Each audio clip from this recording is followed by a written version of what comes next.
कई साल पहले थी एक बच्चों की परी रडेला।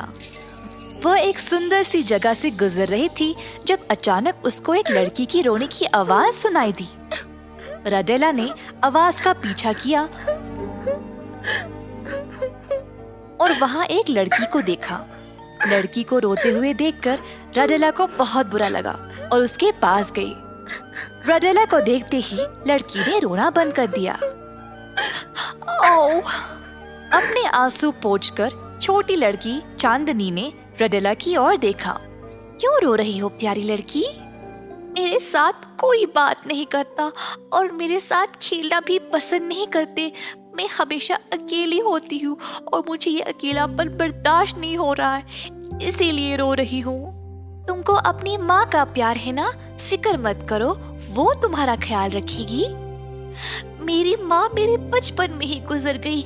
मैं अपनी सौतेली माँ और अपने सौतेली बहनों के साथ रहती हूँ, सबिता और बबीता। वे मुझसे घर का सारा काम करवाते हैं और फिर इल्जाम भी लगाते हैं कि मैंने ठीक से काम नहीं किया।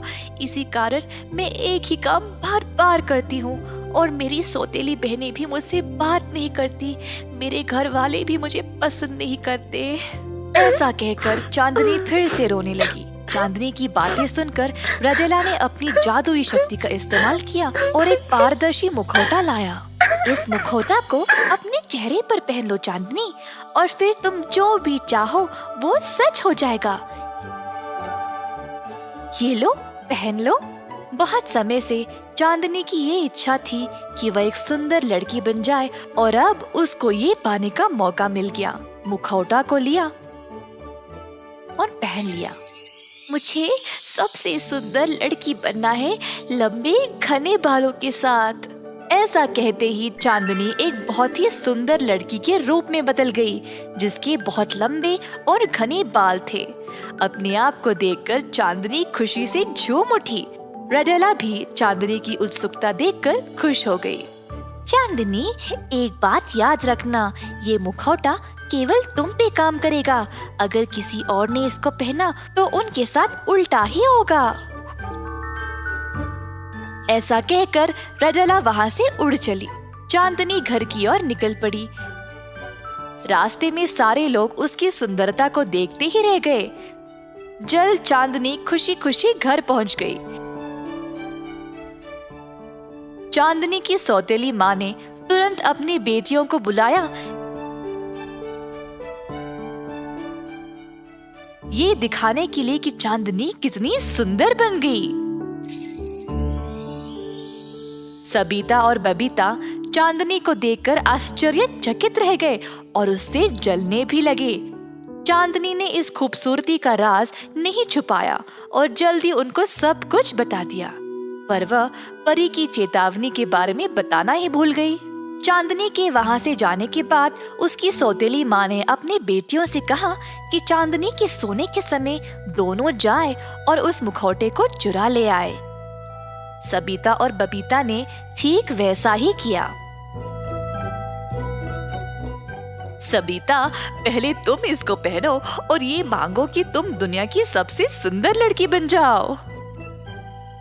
सबिता ने वैसे ही किया और मुखौटे को निकालकर अपनी बहन बबीता को दे दिया। बबीता ने भी बिना सोचे समझे वही इच्छा की। मुझे दुनिया की सबसे सुंदर लड़की बना दो। धीरे से उसने अपनी आंखें खोली और देखा कि उसके हाथों पर इतनी झुर्रियां थी, एक बूढ़ी महिला की तरह। ये देखकर बबीता चिल्लाने लगी। सबिता भी चीखने चिल्लाने लगी। दोनों की माँ, जो उत्सुकता से इंतजार कर रही थी अपनी बेटियों को देखने के लिए, वो भी हैरान परेशान हो गई। हे चांदनी, जागो, उठो चांदनी, उठो। चांदनी झट से जाग उठी और माँ की बताई गई बातों को सुना। हे भगवान, वो मुखौटा केवल मुझ पे ही काम करता है। मैं तो ये बात बताना भूल ही गई थी। कृपया उस परी के पास वापस जाओ और सब ठीक करने को कहो मेरी बच्ची। अपनी सौतेली माँ को परेशान देखकर चांदनी तुरंत उस जगह पर गई जहाँ पर उसकी मुलाकात परी से हुई थी। चांदनी परी को पुकारने लगी। कुछ ही देर में परी उसके सामने प्रकट हो गई। चांदनी ने परी को सारी घटना सुनाई। उनको लालच था और तुमसे तुम्हारा मुखौटा भी चुराया। ऐसे लोगों को ऐसा ही सबक मिलना चाहिए। परी जी, उनपे थोड़ा दया दिखा दो कृपया, मेरे लिए।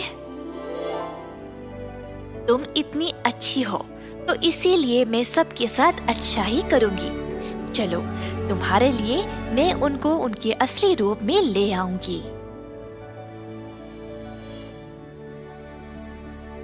रेडेला ने चांदनी की बात मान ली और उसकी बहनों को अपने अपने असली रूप में वापस ले आई। चांदनी को अब मुखौटे से डर लगने लगा। वह अब ऐसी परिस्थिति का सामना कभी नहीं करना चाहती थी, तो उसने जादुई मुखौटे को वापस कर दिया। परी जी, मुझे इसकी अब कोई जरूरत नहीं है, क्योंकि मैं इस मुखौटे को जीवन भर लोगों से नहीं छुपा पाऊंगी। मुझे ऐसी चीज नहीं चाहिए जिससे बाकियों को हानि पहुंचे। ठीक है मेरी प्यारी बच्ची, पर अगर तुम इसको वापस कर दोगी तो इसका जादू भी मिट जाएगा और तुम पहले जैसी बन जाओगी। कोई बात नहीं परी जी, मुझे जादू नहीं, आत्मविश्वास की जरूरत थी। भगवान ने मुझे जैसा बनाया है, मुझे उससे खुश रहना चाहिए था। और अगर कोई मुझे मेरे रूप की वजह से नापसंद करता है तो ये उनका नुकसान है। बहुत अच्छा चांदनी, मैं खुश हूँ कि तुम्हें इस बात का एहसास हो गया है। अब हमेशा सिर ऊंचा करके रहना और खुश रहना। और सबिता बबीता, तुम दोनों अब से लालची नहीं बनोगे और ना ही किसी से भी ईर्ष्या करोगे। इसकी वजह से तुम बुरी परिस्थितियों में फंस सकते हो। तुम सब लोग आपस में प्यार और खुशी से रहना और एक दूसरे का ख्याल रखना।